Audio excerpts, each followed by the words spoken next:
So ayan, nasunog na din.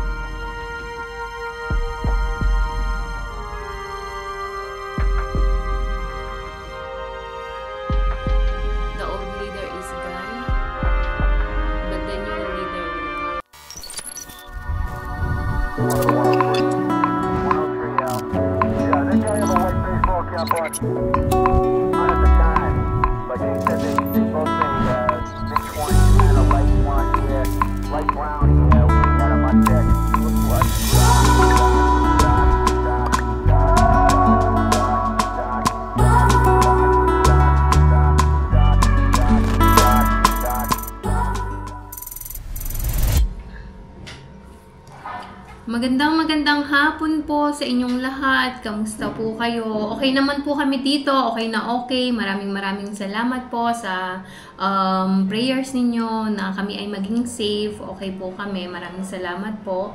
And time check muna tayo. It's 2:30 in the afternoon at humupa na ang mga nagrarally, mga nagsusunog sa bawat lugar dito sa Nepal. And, ang tawag nito, dito na lang muna tayo sa kusina, luto-luto. And, update ko kayo sa mga mangyayari pang kaganapan dito. Hopefully, ay matapos na ang kaguluhan na ito. So,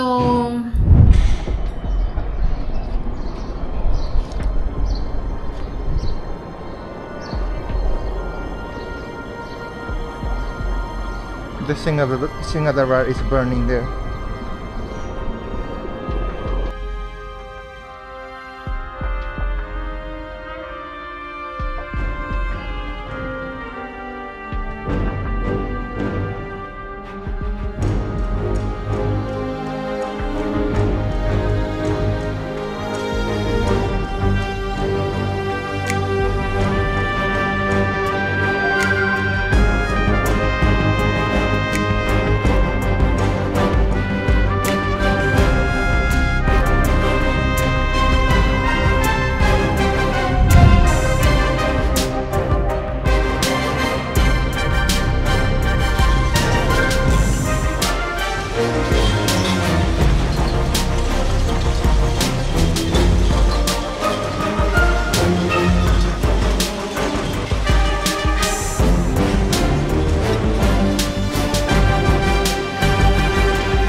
helicopter na umaaligid. Time check. Naririnig nyo ba? Ayan, oh. 5:52 na ng gabi. Andito ako kasi. Ayun, oh. Kita nyo, may helicopter tapos may nakasabit. Ewan ko ano yon. Ay. Hindi pa tapos kasi kikita nyo sa banda roon. Ayun, oh. Yung sunog na yon. Sinusunog na nila yung Singha Durbar. Yung Singha Durbar is kung saan ano, kung saan yung mga data, yung may mga ano siya, data center kumbaga. So ayan, nasunog na din. Kanina yung Parliament House. So as of 3 o'clock in the afternoon kanina, nag-step down na ang Prime Minister at yung iba pang mga ministers dito sa Nepal, like Finance Minister at saka yung Home Minister. Lahat sila nag-step down na after ng masunog ng kanilang mga bahay. Kailangan pang mangyari ang ganito bago sila matauhan. Attach ko na lang kung ano yung Singha Durbar. Maitim pa rin ang usok banda, ang ulap banda rito. So, alas 6 na and padilim na rin. Ngayon, medyo mas mahaba na ang gabi compared sa araw. Before 7 o'clock ng gabi, 7 o'clock may araw pa. Ngayon, madilim na ang 6 o'clock. Ang aso na yun. So, wala akong masyadong na-vlog today kasi dahil nanood, ay mga aso. May usok pa din yun. Mga ano ng ambulansya yan. Sound ng ambulansya.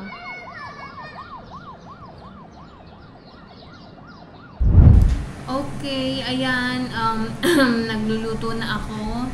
And, naka-receive kami ng message galing sa school ni Champ na school is closed until further notice. So, wala pa rin silang pasok.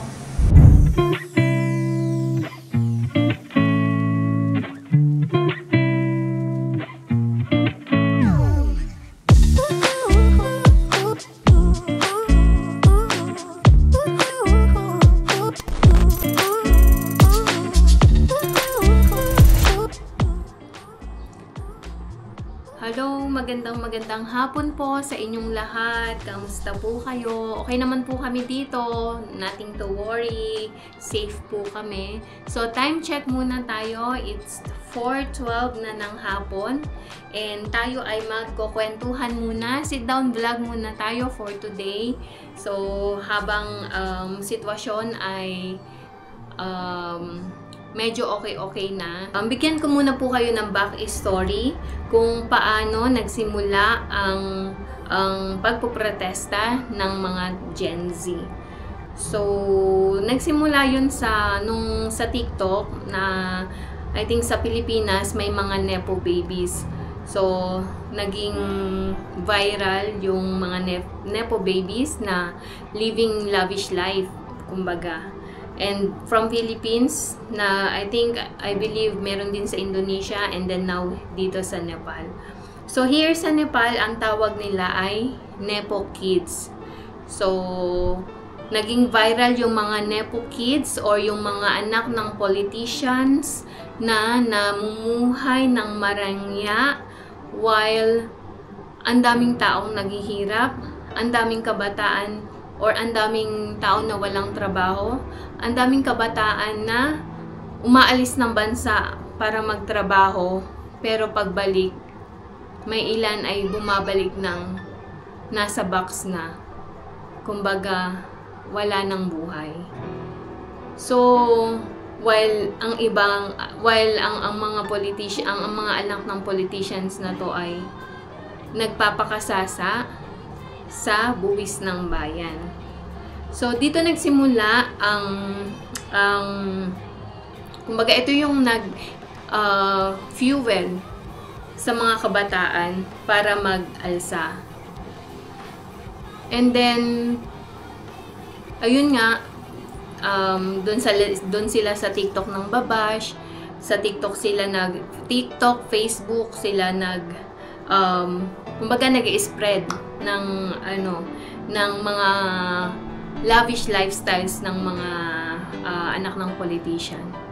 So, after nun, what it triggered them is nung nag-decide ang Nepal government na i-ban ang Facebook at YouTube.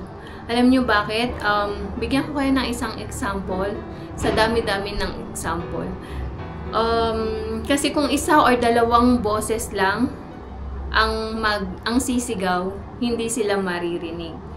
So, same like one example is may isang reporter na nag-report about dun sa anak ng isang prime minister, ex-prime minister, na question kung paano nakakuha ng shares sa Hilton Hotel, where in fact wala siyang capacity, wala siyang resources para makabili ng shares doon. But then alam nyo kung ano nangyari? Hindi siya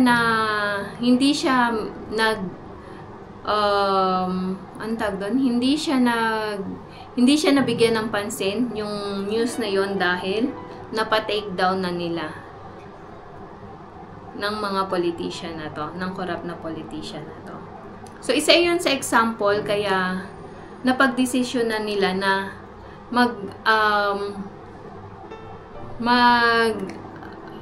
maggrupo sila para magprotesta.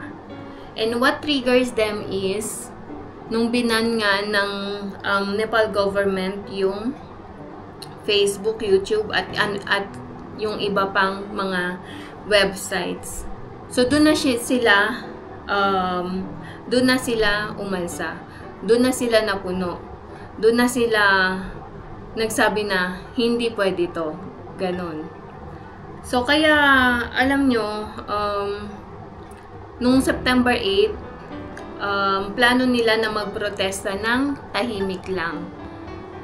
Tulad nung nauna ko nang sinabi sa inyo. But then, sa kasamaang palad, nagkaroon nga ng shootout, na-ordered ng Prime Minister na i-shootout sila. Kaya, that makes the Gen Z got more rage. Nagalit sila dahil, alam nyo yun, ang daming namatay, ang daming nasawi. So, the next day, so that was September 8, Tuesday, I think. Wednesday, no. Monday. Then, yesterday, September 9. So, nung nagkaroon na nga ng kaguluhan ng September 8, at the night of the September 8, na madami nang nasawi, inopen nila ang lahat ng access sa lahat ng apps na binand nila. So, maybe they open it because they're hoping na the next day ay titigil na lang sa bahay yung mga nagrally. But no. Early morning ng Wednesday kahapon, pinakita ko din sa ang daming mga sinunog. Unang sinunog is yung bahay ng Prime Minister. Prime Minister na si Oli, KP Sharma Oli, sinunog yung bahay niya.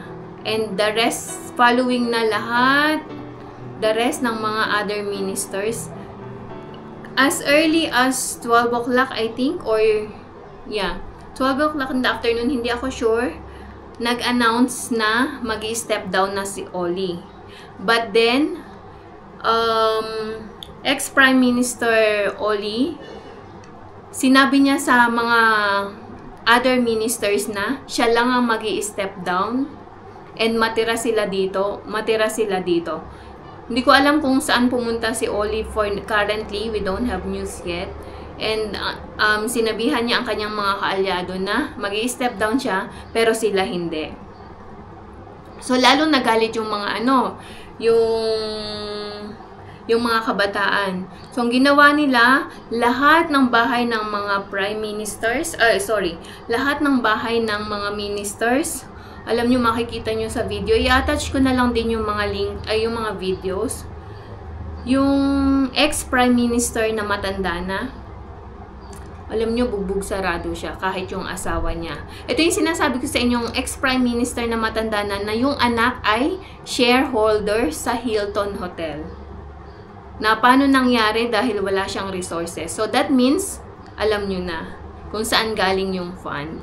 So, after nun, yung finance minister, yung home minister, lahat ng ministers' houses, as in burned. Hanggang sa pati yung parliament, which is parang Malacanang sa atin, yung parliament house, totally burned din. Supreme Court, burned din. And then, pati yung Singhador Bar, burned din. Lahat burned. And,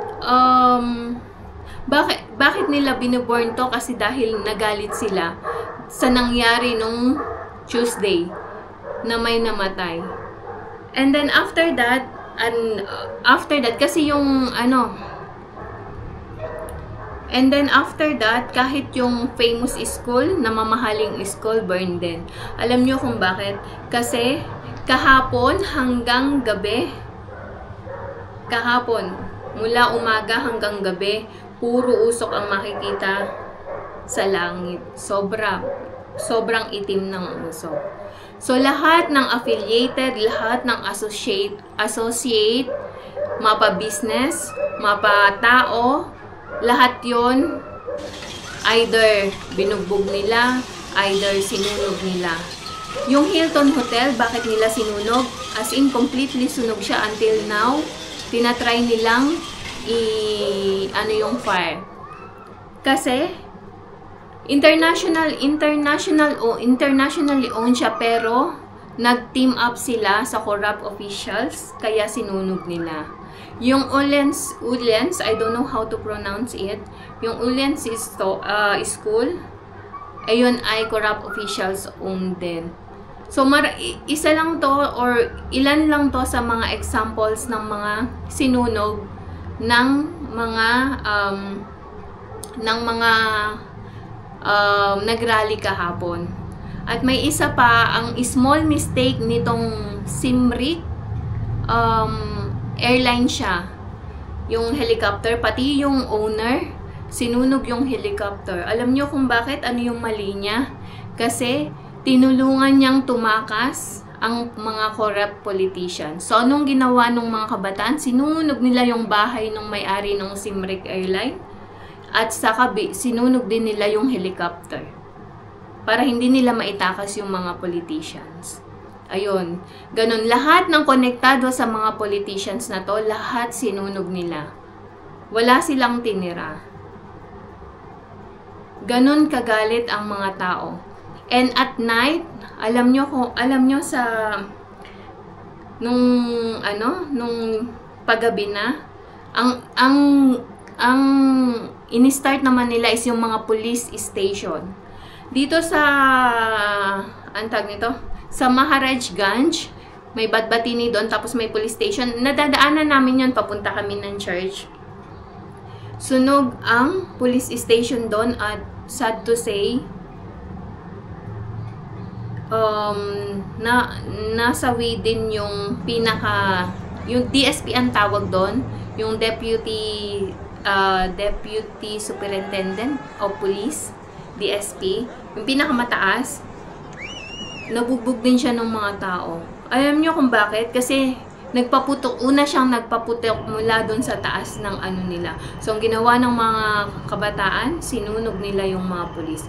So, currently ngayon, wala as in 0 police stations na gumagana. Wala. Simula kagabi, yung mga pulis nagtatakbuhan. May nakita pa ako sa news yung pulis, mostly ng mga pulis sa river. Doon sila sa river nagtatago. Pero huli pa rin sila ng mga kabataan. Ganon ka-wild, ganon kagalit ang mga tao dahil sa pulis, dahil instead na sila yung mag-protect, sila yung unang nagpaputok at ang daming namatay. So kaya hindi mo masisisi yung mga kabataan kung bakit tinarget yung mga pulis. Kasi sila yung unang nagpaputok, sila yung instead na magtatanggol sa kanila, sila yung kumitil ng buhay. Yun, ganun. So far, madami na ding police yung na-murdered. Mob murdered siguro. And, kasi ginamit nila yung excessive force dahil sa utos nga ng ex-prime minister. So, lahat ng police station ay empty na. Kaya, since last night, Nepal Army na ang nag-take over para sa security and safety. At nakadeploy sila sa mostly tulad ng parliament, yung Supreme Court, yung ganon, para sa security and safety. So, alam nyo ba, kahit yung malaking telecommunications company dito sa Nepal ay sinunog din ng mga rallyista. Bakit? Kasi, ito, NTC, ito yung malaking korupsyon, mas malaking may korupsyon na nangyayari sa kumpanya na ito. Ito ay sinusuportahan ng ex-prime minister na si Oli. Alam nyo, billions of money ang nandyan na corruption. Bakit? Kasi since may suporta sila ni Oli, hindi sila nagbabayad ng tax. Walang tax na binabayad. Pinapabayaan lang ng gobyerno. Kaya nandun ang lahat ng korap. So, kahapon, kagabi, sunog din yun. At isa pa ay yung Kantipur na media, TV and newspaper.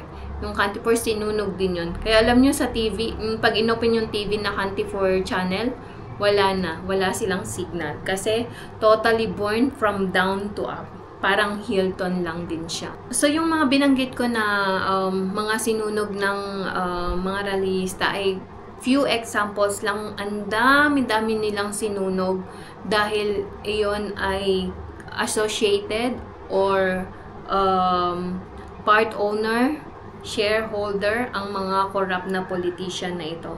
Kaya lahat yon sunog. All over Nepal, even other parts of Nepal, sinunog, kumbaga sunog lahat ang ang mga kumpanya na to. Alam nyo tong si Prime Minister Oli, may bahay siya dito sa Kathmandu and sa other parts of Nepal din. Lahat yon sunog. At alam nyo ba sa sa loob ng bahay niya, just kaninang umaga lang nakita namin sa news na may 2 sako ng gold at cash na dollars ang naka-stock doon sa bahay niya. Imagine, ang daming naghihirap na tao, ang daming walang trabaho, kaya napipilitan yung iba na pumunta sa ibang bansa. Di ba? Tapos siya, paano niya na-atim yun, no? Grabe. So, ngayon, currently, tahimik sa amin dahil na-contain na ang rally, wala nang nagra-rally. And alam nyo yung mga kabataan, nililinis nila. Sa harap kanina lang nakita ko nililinis nila yung daan. Mga kabataan. So, now, currently, wala nang protest. And let's hope and pray na everything will be okay. Currently, ngayon, the state of Nepal is totally zero.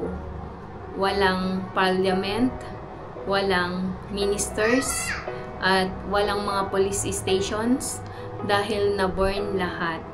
So, the police structure, armed police force, and the public police both collapsed. But, we still have hope dahil nag-take over ang mga military, Nepal Army. So, let's hope and pray na makabangon ang bansang ito. Dahil alam natin na pagka kailangan natin ng pagbabago, parang katulad ng damo. Kung gusto natin ng bagong damo, kailangan nating i-burn lahat ng luma. Pangit man itong tingnan, maitim man itong tingnan, pero after a week, after a month, may bagong uusbong na isang maliit na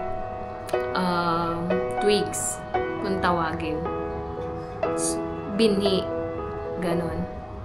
So, yung bago na to, lahat ng bago ay syempre maganda sa paningin. So, we hope the public of Nepal and its new government ay magka-courage at magsama-sama, magtulungan para sa bubuuing bagong Nepal. So, the old system of Nepal is gone, but the new system will arise. The old leader is gone, but the new leader will come. The old structure is gone, but the new structure will come. So let's hope and pray na maging maganda ang panibagong simula ng Nepal. And we hope and we believe that new things is always good. Mabuhay Nepal!